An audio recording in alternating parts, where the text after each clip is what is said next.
Hello guys and welcome back to another UCL Fantasy video. It's time to prepare for match day 10 with some transfer targets for the upcoming match day. This is only for this match day, so we are not going to take someone for the future, blah blah blah blah. After this week you get a free wildcard once again, so we will start preparing the team as soon as the fixtures are confirmed and the draw is confirmed. But for now we need to go for match day 10 and find some good replacements for the players that are not performing in your team.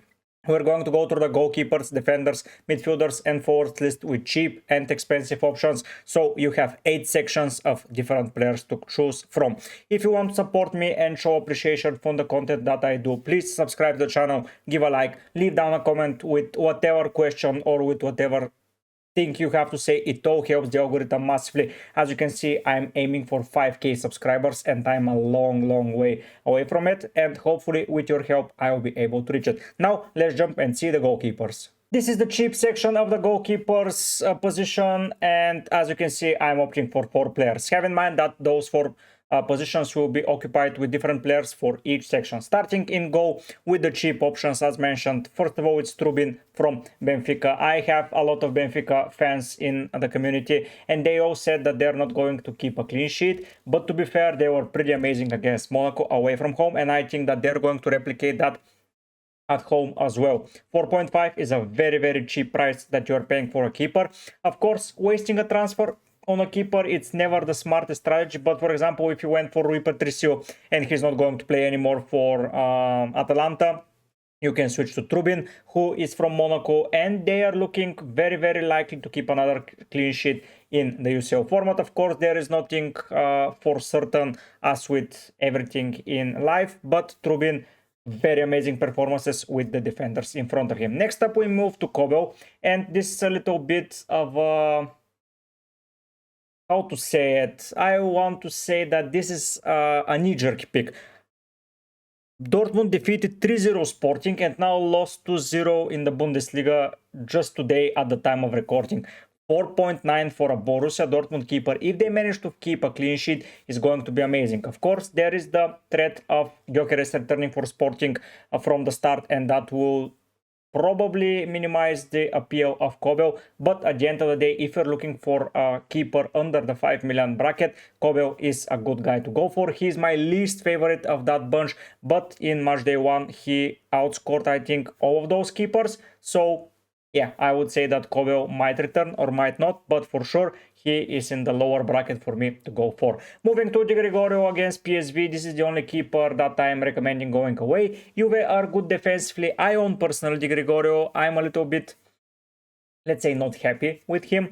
But still, he is a good option, and of course there is a better option in Juve's defense. But if you're scraping the bottom of the price range, Di Gregorio is your guy. Probably my favorite pick for this week is Karneski. He has returned from injury and he faces Bruges at home. I think the defeat against Bruges away for Atalanta was a very big surprise, and I do not think that is going to happen again. And having Karneski at 4.5 as the Atalanta keeper, who at home is a different beast, at least in my opinion, will be detrimental for a lot of teams. Of course, if you had Rui Patricio, I recommend to you switching to Karneski or to Trubin. Honestly, if I have to rank them, Karneski, Trubin, Di Gregorio, Kobel, that will be the order that I go for. Karneski, I know that I'm probably too much praising Atalanta, but that team is very good football team, and that loss shouldn't have happened if that stupid penalty wasn't given. By the way, Hien, one of the defenders, would have been on 3 more points because he lost another goal, penalty conceded, and a yellow card just in the span of a minute, and that penalty is disastrous if you ask me, and that would have been a draw. I think that Atalanta are winning comfortably, and you see a lot of Atalanta players moving forward in that list. But for the cheap keepers, as mentioned, Karneski, Trubin, Di Gregorio, Kobel are the rankings for me. Now let's see how the more expensive ones look. I don't think I'm a very big favorite of going for some of them, but let's see them. So here are the expensive keepers that you might go for between 5.1 to 6 million. We're starting with Mike Mainan. They lost against Feyenoord, and if they want to proceed forward,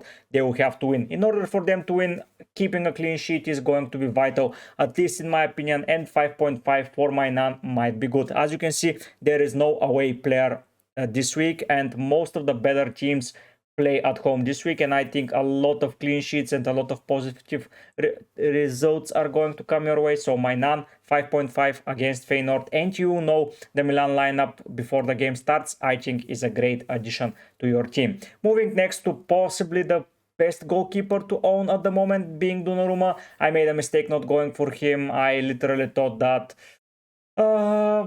other keepers will perform, but Donnarumma has been class since probably 10 years. He has been playing. This guy has been around for a very, very long time, and he's still 26. So Donnarumma, a very, very big keeper with a very, very easy fixture on the horizon for him. Then we have Manuel Neuer against Celtic. I think that at the end of the day, Neuer is still Neuer, and Bayern Munich at home are going to comfortably defeat Celtic. I know that the first fixture they conceded a goal, which was bad for me, but at the end of the day, I still believe that Neuer will be present and will be doing amazingly well. Courtois is the fourth keeper here. Honestly, I did not have a very much of a choice including him. It was him or Ederson, and I really believe that Courtois is a better keeper. Ederson had 2 assists in a row in the Prem, but in the Champions League I think that Courtois is just the better options, if the better option in itself. If I have to rank them, I go with Donnarumma, Neuer, Mainan, Courtois at the bottom. That's my list. But honestly, apart from Donnarumma, I prefer Karneski and Trubin more than the rest if I have to pick a keeper for this week. But if you are already owning some of them, I don't think it's worth moving from. Especially the keeper transfers all the time, it's a little bit questionable should they be done. But if you are having spare transfers and you want to use them, you should go for them. Quickly moving into defense, we're starting with the cheaper ones under 5 million, and here I would have to mention that I could have included probably 5 or 10 other people, but I really think that those are the 4 that stand out for me. Of course, you can go for the rest of the Atalanta defense, the rest of the Benfica defenders, as cheap as you can go for the Juve defense, but I really, you can go for Milan, you can go for, even if you find a Bayern Munich, if you can nail down the defender Feyenoord. If you are thinking that Feyenoord will outscore Milan, of course, but in my opinion, these are the 4 that stand out. I will have to say something. Going deeper and deeper into the game, I feel like those center backs are going to be the way to go, because they're way cheaper than the wing backs counterparts. Here, I would mention the PSG ones, and if you improve more, you can say the Liverpool ones, the Barcelona, the Bayer Leverkusen, of course. But there are some cheap hidden gems in the center back department, and some cheap wing backs, for example, like Zappacosta. Bruges at home, 4.7. He had the assist for the goal that they scored. He got rested in the weekend game, and I think Zappacosta will be coming back with a bang. And I really do believe that Zappacosta should be a top priority if you're looking to invest in that Atalanta defense. There was a rumor that he was ill and he was going to miss the game, so I took him out and brought in Gimisti. Of course, that was a mistake on my part, but if you still own 2 Atalanta defenders, I would not go for a third one or do a side transfer, I think. But if you are having only one or none, Zappacosta is your guy. Moving then to Otamendi, that was the guy that I met with the most clash when picking, because a lot of players thought that the Benfica defense is not going to cut it, and they were wrong. Maybe I got lucky, maybe I didn't, but Otamendi had an amazing performance, and he and Pacho, I think, are the top 2 from 3 defenders that are with the most balls won. Of course, Otamendi in the future will play against Liverpool or Barcelona if they proceed forward, but now facing against Monaco, I think they are going to be a good team for him to extend his ball recoveries, his clean sheets, and for 5 million you cannot go wrong. Of course, you can replace players that are not overly performing or you are not happy with it, but most of the players have very good backline with 5 defenders, so it's tricky to bring in a defender, but I would say that those cheap ones are great. Pacho made something similar, something strange, sorry, here. He didn't have any ball recoveries against Brest in the first game. He was the ball recovery machine in the group stage, and I think moving forward, if he gets past either Barcelona or Liverpool and he gets in an easier draw, Pacho will be amazing. Of course, that's a very, very big if, because let's be real, they are already eliminated Brest and they're not going to face them any complications with them, but after that it's going to be hard. But Pacho for now, I think, can do an amazing work. And finally, a guy that I overlooked in my match day 9 selection because I thought I got the defense covered with Di Gregorio. How wrong I was there. Gachi is an amazing defender. I think that if they proceed to the round of 16, I think Gachi is going to be a very, very important part in a lot of the squads. Of course, it all depends on the draw and what happens with everything, but Gachi, I think everyone that got him, great job. Those are the cheap defenders. As you can see, everyone is between 4.7 and 5.0 because those are the good defenders in my opinion. Of course, Jimisci and Hien, they fit here as well. Of course, Milan defenders, as mentioned, more Benfica defenders fit here. But I think those 4 players with the cheap price they're paying is the best thing to do. Now, let's go and see how the expensive defenders look, because once again, it was pretty difficult for me to nail down. The expensive players in that round have been pretty uninspiring, if you ask me. Before it was the cheap ones that I got issues, but now the expensive ones. Let's go and see how the defenders look. I think they're okay-ish. So here are the expensive defenders that you're going. They are between 5.2 and 5.6 because I think those are the best to go for. Of course, I'm missing Real Madrid and Manchester City. Manchester City's Guardiola almost made the list, but he's away at Bernabeu and it's going to be hard for him. So I picked 4 home fixtures. Theo Hernandez keeps making those lists, but I really think Milan have something going wrong with him at the moment. He cannot get those attacking returns that he used to get, and it's a little bit strange there, but I really think that at home, and if the knife is next to the throat, he will be fully speed ahead and he can be a good option to pick for your team.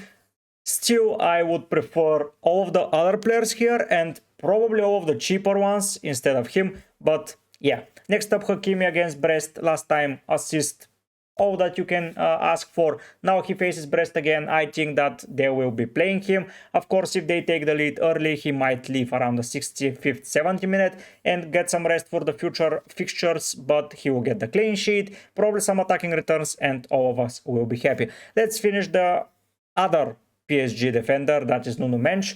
Of course, I went with him and I did not make a mistake. It would have been better to have Donnarumma and Gachi instead of Di Gregorio and Mendes, but Mendes did his job. He got a lot of defensive returns, and interestingly, Hakimi tucked into midfield / central role, while Mendes was overlapping, which was quite strange. Mendes was on most of the set pieces, being corners, of course, and to be fair, I was surprised Hakimi was not more attacking. Maybe that will change for the next game, but at the end, I think that that duo will get me some points in the latest fixture. Let's see how many.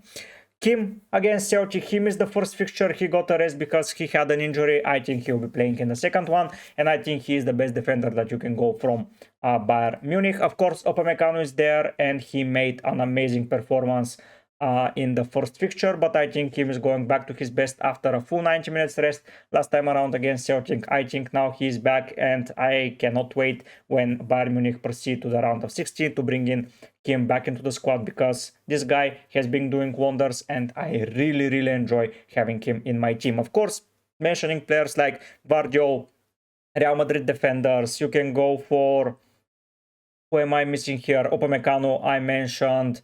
And I think that's it. The expensive players do not excite me that much this time around. I don't know why. It's a little bit strange, but at the end of the day, I think those 4, if you're looking for expensive ones, should be the top priority. Still would prefer 3 out of the 4 probably defenders from the cheaper ones instead of going for those, but that's my personal preference. The midfield is where personally I've got the most problems and I feel the least inspired to pick any of the players. To be fair, both cheap and expensive does not look like something I would go for, but I managed to scrape 4 cheap and 4 expensive players to add to your team. Let's go through them and why I selected them. Gittens keeps making appearances because he is so talented. This guy can light up every game. He's just so inconsistent. Of course, if you're looking for that cheap of a player probably already got him. So yeah, I would say that he's my least favorite player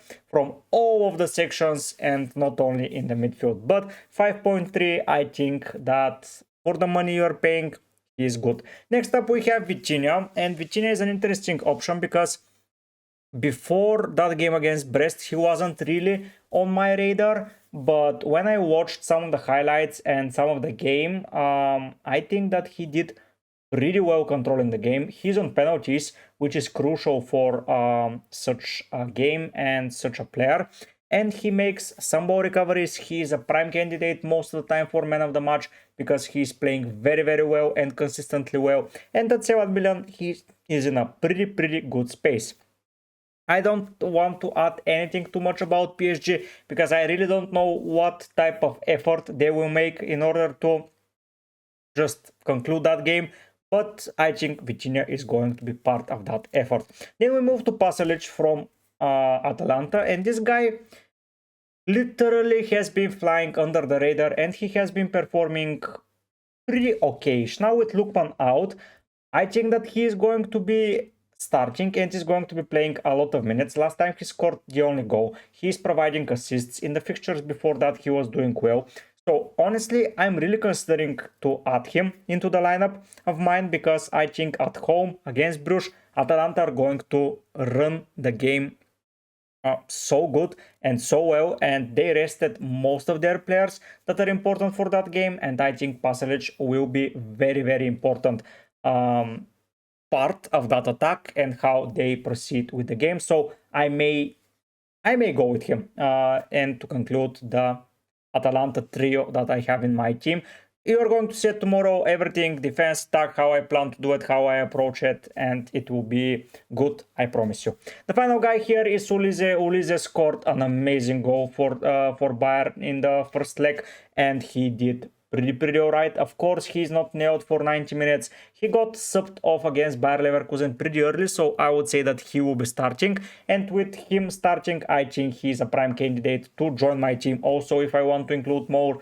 Bayern Munich players, of course, that game against Bayer Leverkusen finished in a draw, and it was pretty tiring for both teams. But him leaving so early the field, I think he will be playing and he will be starting and he will be returning a lot of points. The expensive players, honestly, they pick themselves. First of all, Foden against Real Madrid. I have Foden and I'm really looking to sell Foden because City have so many fit players. He didn't start the first fixture. Of course, he got in pretty early on, but they have Haaland, who I'm going to mention something in the next slide. Then we have Marmoush. Then we have Doku, we have Savinho, we have KDB, we have Bernardo Silva, and we have Mateus Nunes. We have midfielders such as Kovacic. This guy from Porto, Gonzalez, I think it was called. They have Gundogan. They have a lot of players for not a lot of positions, and I think that Foden might be benched, but we're going to talk later about him. Even from the bench, he is going to be so important for that City team if they want to proceed forward. They need to score goals and they will be full speed ahead, but I think on the counter Real can capitalize. Dembele against Brest, he did amazingly well in the first fixture, and I think that he will do amazingly well in the second. So I think this guy picked himself, and yeah, that's it for him. Then we have Jude Bellingham, who got the winning goal against Manchester City, and in the last 3 games has scored or assisted in the UCL, so he is doing amazingly well. He got sent off in La Liga, so he will not get any rest in that game as he will be suspended for the fixture after it. So yeah, Bellingham against Manchester City, I think it's a pretty big deal to pick him that way, and he's going to do some amazing work in the game. Finally, Pulisic, he did not play well against Feyenoord in the first fixture, I would have to admit that, but he's still the best Milan player, and you know the Milan lineup, so if he starts, I think he should be in your team, as he will be very attacking, as they will need the victory. Of course, there are a lot more players. KDB is omitted here. Now we're missing Doku, we're missing Savinho, we're missing Reinders from Milan in the cheap section, we're missing Barcola, we're missing Paixão, we're missing Bakayoko, we're missing a lot of players that I would say would be detrimental to the way that the game goes and how things are going to happen. But we can only afford to add 8 players here, and I think that the midfield is a little bit of a question mark place.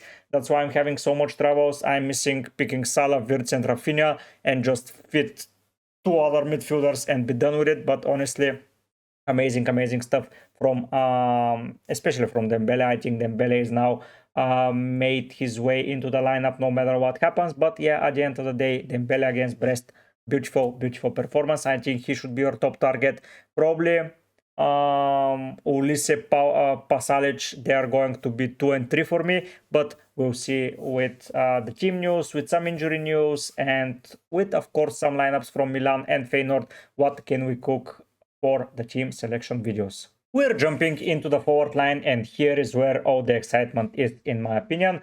Starting with the top performer player in UCL Fantasy so far, in my eyes, is Guirassy. This guy is just inevitable. Every week he is delivering something, either being a goal or an assist or both. Man of the matches left, right, center. This guy has turned the UCL into his playground, and he has risen in price in the last 2 weeks to almost 8 million. So most probably if they proceed forward next week, he will be in the expensive bracket. But as of now, with Sporting at home at 8 million, which is the cap of the cheap forwards, because there are so many expensive ones, I think that Guirassy should be a top priority for every guy that plays that game. Our top player that has been in the last 3 weeks, it's Pavlidis. This guy has just turned into prime R9 and he's scoring for fun, delivering points, delivering goals, he takes penalties, he takes absolutely everything, and Benfica are cooking because of him. And the sole reason that they won the first game was his goal against Monaco. What a brilliant player to have at the lineup. If you ask me, I would get 5 forwards and 3 midfielders for this round, but yeah, it's not in the rules. But those cheap ones really excite me, as well as the Ketelaere. You can argue that he is the better pick compared to Retegui because he doesn't get subbed off in UCL, and this guy has been doing the numbers week in and week out, and he has been performing really well. His day one target, of course, which is brilliant. Pavlidis is day one also, which is pretty good because if they don't perform at home, you can just bench them. And benching forwards is the thing that I like the most, because if they don't score or assist, it's a blank game week for them, or a match day, however you want to call it. But as of now, I think those 3 players will be my top 3 priorities in the cheap bracket if I'm looking for a forward. Thankfully, I'm pretty well set with a minor mistake that I did, but I'm going to mention it in the next slide where we got the expensive guns. But for now, the Ketelaere, Guirassy and Pavlidis, pretty amazing. Kolo Muani, the new shiny toy of Juve, at 7.1 against PSV. He was really popular in the first match day. He did not perform, and now he plays in day 2, so it's a little bit questionable, and he plays away from home. Juve have been winning more and more, and Kolo Muani has been involved in a lot of those wins with goals and goals contribution. But I really think the other 3 guys playing at home are the way better picks here. I would argue that Retegui even fits the 4th spot here, but I wanted to give a special shout out to Kolo Muani, who has been performing really well so far with the Juve shirt. Moving to the expensive players here, I would have selected even more players. Last section I missed Marmoush from Manchester City, but I don't know how he will fit in the UCL and in general in Champions League. But with Haaland getting off from that game against Newcastle with an injury, I know that he is the transfer target here because we don't know the extent of the injury, and then we don't know if he is going to play or not, because this is probably the make or break game for Manchester City this year, and if he has any chance of playing, he will be in. And at 11 million against Real Madrid, he did alright in the first game, scored twice, so yeah, you cannot do much better than that, probably only missing on some points. But yeah, Haaland and Marmoush, they interchange, so treat this as a Manchester City forward. Still not my favorite option to pick from the bunch. My favorite option, of course, for UCL should have always been Vini Jr. This guy, when he plays in UCL, he is just a magnet for goal returns and for big displays. Once again, he overshadowed Mbappe in the UCL fixture against City, got man of the match because he's the fan favorite and always gets those returns. To be fair, in that game, I thought that the man of the match was up for grabs, but Vini Jr. is always in that conversation. And at 11.2, you cannot go more expensive than that, but that is completely justified. Harry Kane against Celtic, he scored in the first fixture. It's time for him to do something major because it has been a while and he has not performed a lot since the start of the game. In Matchday 1 was his best performance so far, and he has been a shadow of that performance ever since. But I really think you cannot go without him in that particular game. And Rafa Leao against Feyenoord, as mentioned with Pulisic, they need to score goals. Of course, there is Morata, there is Jimenez that may come and play and may score goals against his former side, but Leao and Pulisic are just a different class of players, and I would argue that it cannot get much better with them. Of course, here I'm missing Mbappe, I'm missing Rodrigo, as mentioned, missing Marmoush, Jimenez is missing. I have not mentioned Gyökeres, who might be coming back to play. Of course, there are options from Monaco to go for, from Benfica in the forward line. There are a lot of other options, but I really think that picking the best players from those teams, as you can see, I have not repeated a player ever in that bracket. I think it's a good strategy to move forward. Of course, the top guy for UCL should be Vini Jr. and I've learned my lesson. And if I'm ever a 50-50 between Mbappe and Vini Jr., most probably I'm picking Vini because this guy in UCL scores points. Of course, if I have to pick, the cheaper options are way more exciting for me, as with the 3 of the 4 sections. The only section where the cheap midfielders didn't inspire me a lot was the midfield, and still I think that they're slightly better than the expensive ones, but that's just me. Please write down in the comment section what you think about that. But honestly, I like a lot of a cheap gem and a cheap differential that can cause a lot of disrupts in the game and can win you some rivalries and some major mini league battles. As per usual, special shout out to all the members of the channel: Seth, Florian with 30 gifted, Zach, Oscar Papas, Kauser with 50 gifted, and Hem. Thank you so much for contributing to the channel with your personal funds, because it means the world to me. If you guys want to join as a member, there is a quick link down in the description. There is a button below the video, so you just have to press it and you pick your level and you become a member. Of course, basic, advanced, and legendary provide different benefits, and if you want to be part of them, you can become a member. If you cannot afford it or don't want to spend the money, of course, subscribing, liking, and commenting down below helps the algorithm massively, and it will be very much appreciated if you can help me reach that subscriber goal. Once again, because those 2.5k that I've set for myself was annihilated in 40 days. Let's see when we are going to beat the 5k before the end of the season. We can only hope. Let's see if I can improve my rank, because it has been pretty questionable. As of late, I'm resolving around 1.6k, but I still think it's a pretty good rank, and let's see if we can improve on that. Thanks so much for watching. Tomorrow it will be my team selection video where I will be speaking about my team, and we're going to see what moves I'm planning to make. Thanks so much for watching, but I'll be heading out. Bye!